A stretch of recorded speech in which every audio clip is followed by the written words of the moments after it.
ఇది చాలా చాలా ఇంపార్టెంట్ పాయింట్.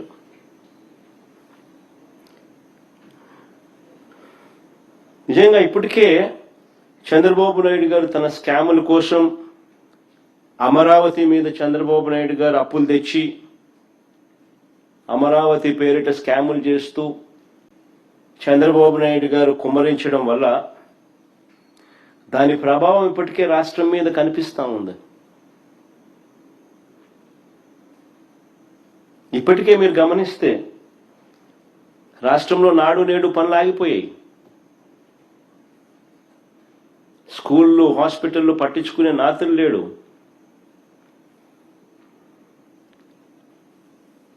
పిల్లలకు ఇవ్వాల్సిన విద్యా దీవెన, వసతి దీవెన, ఫీజు రీయింబర్స్మెంట్, వసతి దీవెన ఆగిపోయింది.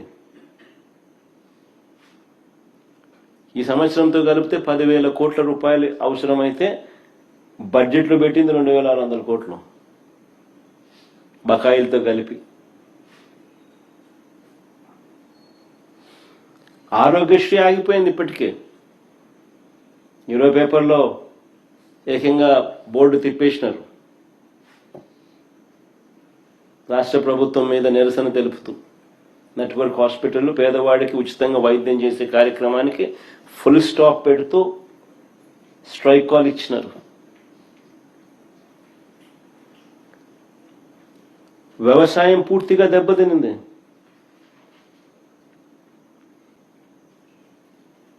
రైతులకు ఏ పంటకు గిట్టుబాటు ధర రాని పరిస్థితి, కనీసం ఇంటర్వ్యూన్ అయ్యే పరిస్థితి లేదు. ఉచిత పంటల బీమా గాలికి ఎగిరిపోయింది. ఇప్పటికే ఆర్బీకేలు నిర్వీర్యమైపోయాయి. ఈ క్రాప్ జరిగిందా లేదా పట్టించుకునే నాతులు లేడు. మెడికల్ కాలేజ్ పనులు పూర్తిగా ఆగిపోయాయి.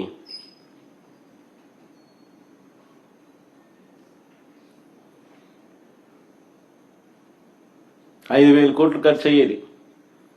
సంవత్సరానికి 1,000 కోట్లు పెడితే చాలు మెడికల్ కాలేజీలు పూర్తయ్యే పరిస్థితి నుంచి ఆగిపోయాయి.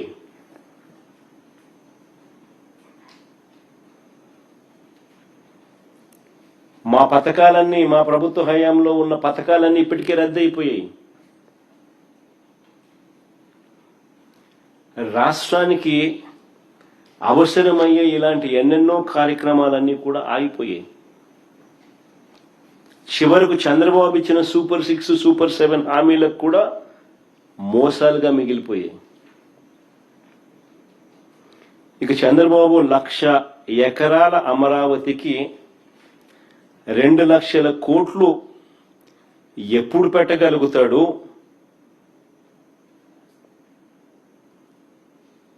ఎలా పెట్టగలుగుతాడు?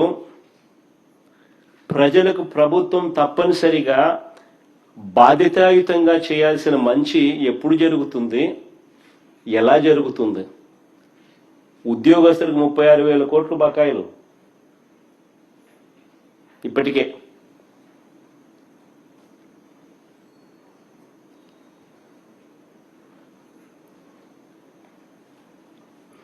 అంటే ఈ చంద్రబాబు గారు తన జీవితం అంతా కూడా ఇక్కడే రోడ్లు, తన జీవితం అంతా ఇక్కడే కరెంటు, తన జీవితం అంతా ఇక్కడే నీళ్లు, తన జీవితం అంతా ఇక్కడే డ్రైనేజు, జీవితం అంతా అప్పులు చేస్తాడా? అంతవరకు రాష్ట్రంలో ఇలా ప్రజలు, రాష్ట్రము ఇబ్బందులు పడుతూనే ఉండాలా?